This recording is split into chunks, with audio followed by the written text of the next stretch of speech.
To the ideal start, Western Province succumbed 44-25 to the favourites. However, it did spur them on to 2 more victories later that day.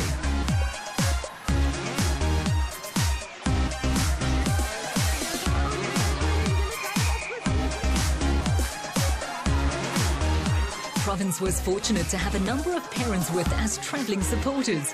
They were always in good spirits, ready to cheer their children on.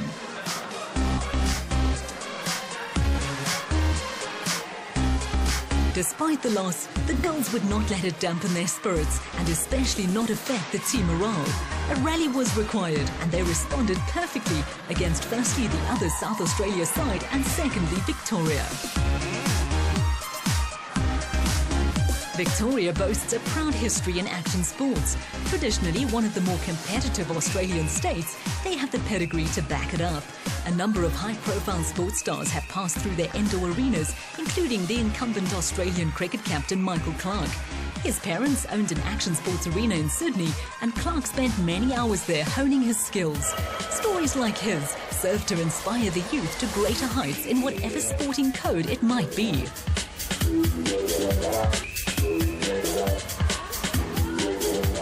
Despite their rich history, Victoria were no match for Western Province, who bounced back from defeat to comprehensively outplay their opponents. Province didn't have it all their own way though. They had to show plenty of discipline on defence to limit the damage Victoria were always bound to do. However, they made sure that whenever the Wildcats scored, they responded with a goal of their own.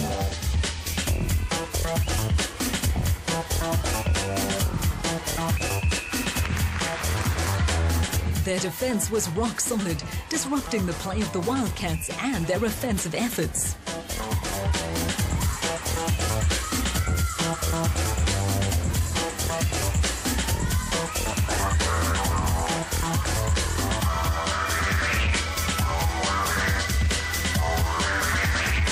Western Province departed on the 22nd of November for Australia, but before that had to undergo a rigorous 3-month preparation period.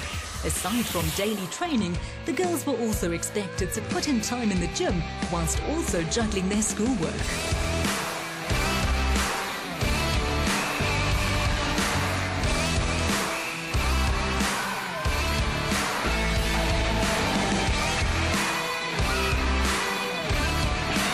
Their efforts were there for all to see on day 1, winning 2 of their 3 matches, the perfect start to the tournament, especially considering the SA Crowns Red would go on to finish top of the log and unbeaten.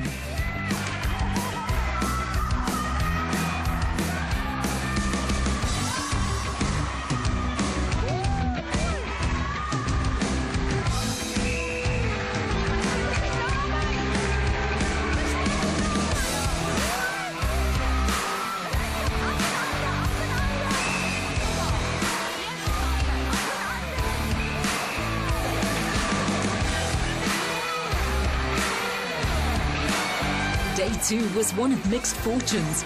Perhaps lulled into a false sense of security by their showing on day 1, Province lost their first game to New South Wales. In a high-scoring affair, Province went down 54-46 to a team that would also eventually finish above them on the overall log.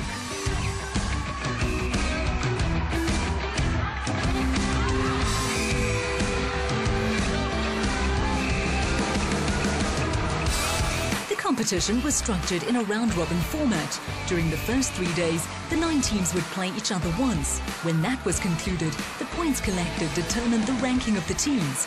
The 9 sides were then split into a top 4 and a bottom 5, with the top 4 competing in the semi-finals and the others vying for positions 5 through 10.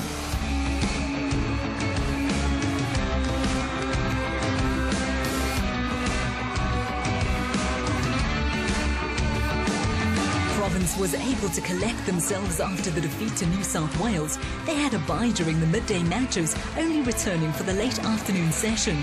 The loss was soon forgotten about as Province bounced back to thump the Western Australia Dynamites.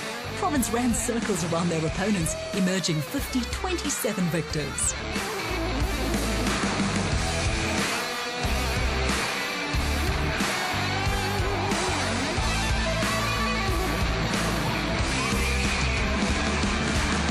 Day 3 saw 3 matches again against the Queensland Heat, the New South Wales Blues and the Western Australia Raiders. Province had made it to the final day of the round-robin play with an impressive record. They had won 3 of their 5 matches, collecting 12 log points for their efforts and placing them in a good position to challenge for the semi-final places. It would require a concerted effort to continue their good form though. They beat the Blues 42-34 and the Western Australia Raiders 58-30, but stumbled against the Queensland Heat. Again, a day mixed with highs and lows, but one that had given them a place in the top 4, enough to warrant a good rest. They got that on day 4 and came out on day 5 invigorated. The structure of the competition dictated that they play the other 3 teams comprising the top 4 to determine a position. Province lost again to Queensland and the SA Crowns Red, but beat New South Wales to finish 4th. That meant a showdown with New South Wales again, who finished 3rd.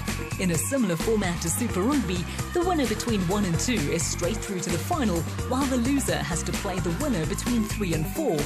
Province overcame New South Wales 47-39, setting up a match against the SA Crowns Red for the right to take on Queensland in the final.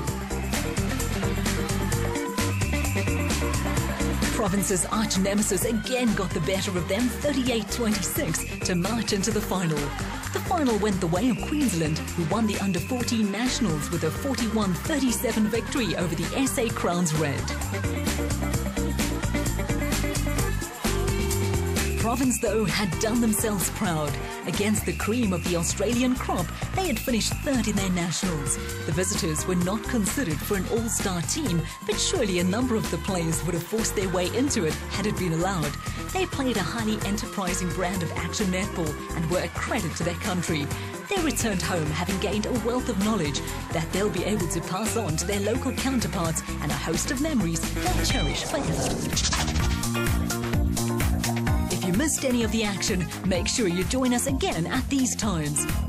Until next time, hope to see you at the arena.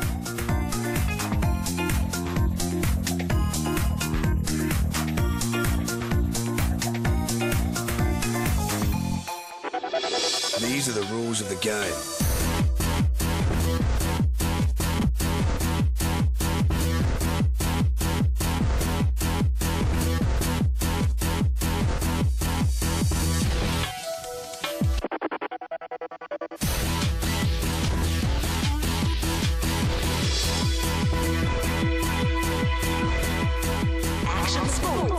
Actions speak louder than words.